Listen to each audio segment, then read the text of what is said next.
all about studies, it's all about education, it's all about different streams after 10th. So I'll be talking about it, that what are the different streams available. I think a lot of you have just because of COVID was not able to give 10th examination, the board exam, and have been promoted. And I think there will be an entrance given for each of the future studies, whatever you want to enroll. But I'm going to talk all about whatever I know about different streams available for you if you are somebody who has just passed 10th. So I know the whole burden of what next you're gonna do, the family pressure, peer pressure, and I think somewhere in ourselves we have a pressure of which stream should we choose. There's a lot of confusion, so today I'll try my best to help you out with that. So basically there are three major streams, if I think everybody knows of. It's arts, commerce, and science.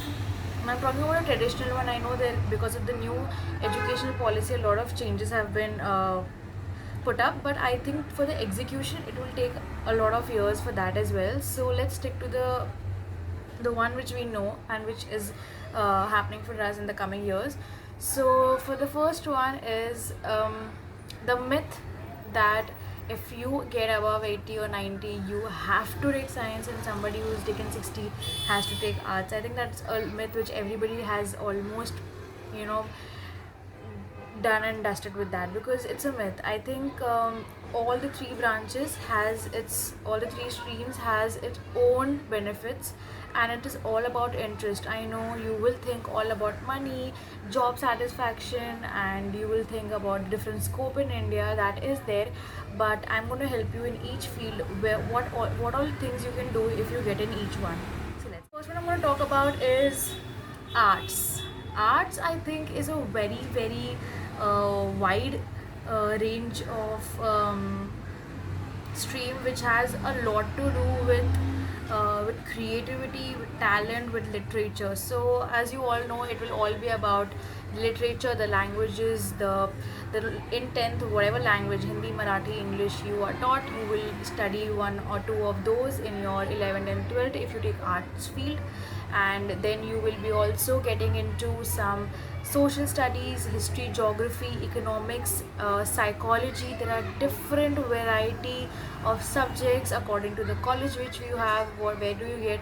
There are a lot of scope in arts, so I think it is a very good branch if you are somebody who loves creativity. And let me tell you a brief. I know at graduation level we should talk about it, and I'm going to make a video soon, but just to give a gist, once you have taken 11th and 12th in arts, what all streams you can think of getting into job profile, or which all in graduation you can do. So once a person has, if you are somebody who loves to do about literature, if you're somebody who loves to get creative, designing, get into teaching field, you want to get into any government educational stream, be it IAS, UPSC. So for all these, I think getting a background of 11, 12th of arts is very helpful, because then you can do a graduation and then you can easily, very nicely prepare for your government examinations, which is very lucrative entrance exam and highly recognized ones. Let's talk about commerce now. Commerce is all about if you love accounts, if you love finance, if you love maths, if you love all these fields. So commerce is going to teach a lot of on that. If you are somebody who loves management, if you know, because I think at 10th everybody now knows where, around which profile they really work on. So that is why I'm making a video where you have to really think where you want to get your graduation in.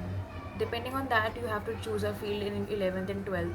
I think if you take a commerce, you can switch to arts as well. So it's a very safe side. If you really want to switch to arts, you can also do that. And if you are into management, if you like CA, if you like all these fields, you can definitely go for commerce. And third is science. Science is all about physics, chemistry, biology, maths, and psychology. Also, if you can, some colleges do give you psychology over maths. I was one of the colleges in which I could luckily get rid of maths. So if you are lucky enough, you can get rid in your 11th and 12th as well.